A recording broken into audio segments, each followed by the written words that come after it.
Les vieilles tentatives de classer les variétés humaines en races, plus ou moins belles ou intelligentes, sont évidemment dépassées. On sait qu'elles ont été exploitées par les théoriciens racistes, mais elles ont aussi permis de découvrir la diversité humaine, tant sous ses aspects physiques qu'à travers ses différentes cultures.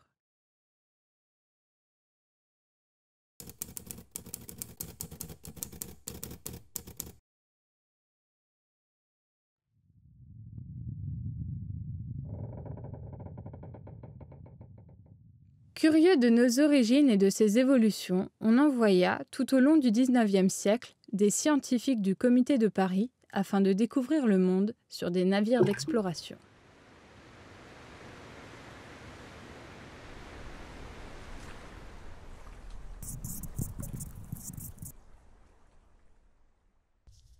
Durant ces expéditions, ils collectèrent et répertorièrent les types humains, créant une collection de bustes venus des quatre coins du monde.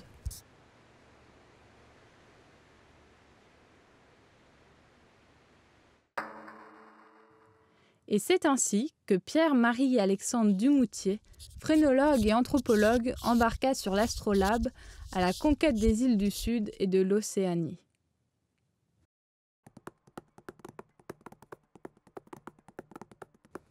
Les relevés et objets collectés sur ces tribus et peuples autochtones enrichirent les collections du musée zoologique, le musée ethnographique, puis anthropologique, ouvert en 1882.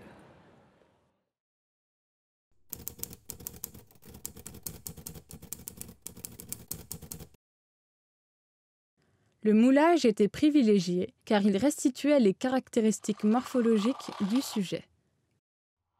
Pour le réaliser, on disposait du plâtre sur le modèle, à l'arrière puis à l'avant de la tête, préalablement graissé. Un bonnet était mis à disposition afin de sauvegarder la chevelure. En complément de cette prise d'empreinte, on relevait la couleur de peau, des yeux, des cheveux, grâce à des nuanciers de référence. Elle permettait d'inscrire l'individu au sein d'une classification selon les critères occidentaux. Cette technique invasive et effrayante essuya quelques échecs lors des premières tentatives. Un pentagon, aborigène d'Amérique du Sud, pris de panique, alla se défaire de son plâtre en le fracassant contre la coque du navire avant de disparaître.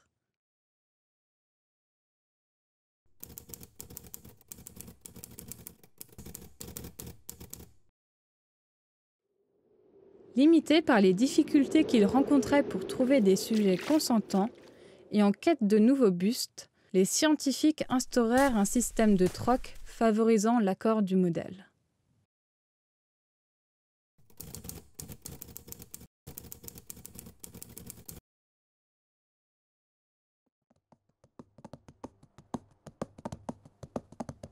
Face aux divers témoignages ramenés de ces périples lointains, l'Occident développa une sorte de frénésie curieuse pour l'exotisme. Certains autochtones furent ainsi exposés à tous les regards, comme des animaux fabuleux dans des spectacles de cirque et des zoos humains.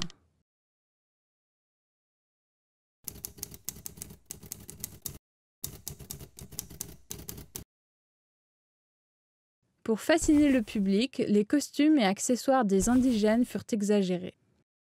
Manuel, un Amérindien Botocudo, fut exotisé par l'ajout d'un labret.